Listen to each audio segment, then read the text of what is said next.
रामगढ़ नामक एक गांव में मोहन नाम का एक आलसी किसान रहता था।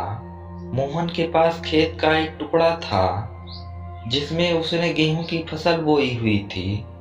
उसी खेत में सारस पक्षी का एक जोड़ा भी रहता था। उनके साथ उनके बच्चे भी रहते थे, पर वे इतने छोटे थे कि वे उड़ नहीं सकते थे। फसल पकने को तैयार थी, पर सारस के बच्चे उड़ने के योग्य नहीं हुए थे। सारस को इस बात की बड़ी चिंता थी। उसे इस बात की चिंता थी कि जब तक किसान फसल काटने आए, उससे पहले उसे खेत छोड़कर चला जाना चाहिए।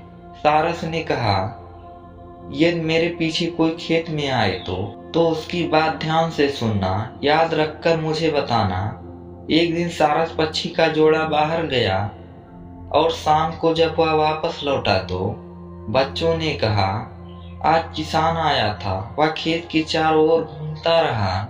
वह कहता था कि खेत की फसल पक गई है। आज गांव के लोगों से बात करूंगा कि मेरी भी फसल कटवा दे।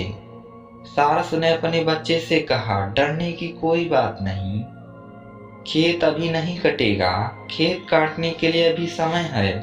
कई दिन इसी प्रकार बीत गए। एक दिन फिर शाम को सारस का जोड़ा जब वापस अपने बच्चों के पास आया तो वे बहुत घबराए हुए थे। वे कहने लगे कि हमें खेत को छोड़ देना चाहिए। अब सारस के बच्चे थोड़ा थोड़ा उड़ने लगे थे। सारस ने पूछा, किसान ने क्या कहा था? सारस के बच्चे ने बताया कि वे कह रहा था कि गांव वाले बहुत मतलबी हैं, कोई भी मेरी सहायता करने को तैयार नहीं है। मैं अपने भाइयों से बात करूंगा कि वे मेरा खेत कटवा दें। सारस ने अपने बच्चों से कहा, तुम निश्चिंत रहो, अभी खेत नहीं कटेगा और फिर 3-4 दिन में अच्छी तरह से उड़ने लगोगे।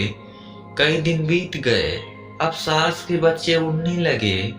एक दिन फिर जब सारस का जोड़ा शाम को वापस आया तो बच्चों ने कहा, आज किसान फिर आया था और बोल रहा था कि मेरे भाई भी मेरी नहीं सुनते।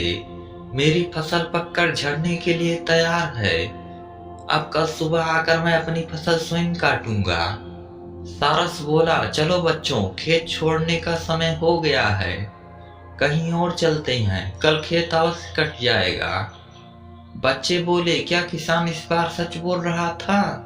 सारस ने कहा, बच्चों, जब तक किसान गांव वालों और अपने भाइयों के भरोसे था तब तक खेत काटने की कोई आशा नहीं थी, क्योंकि बच्चों, जो अपना काम किसी के भरोसे छोड़ता है उसका काम कभी नहीं होता।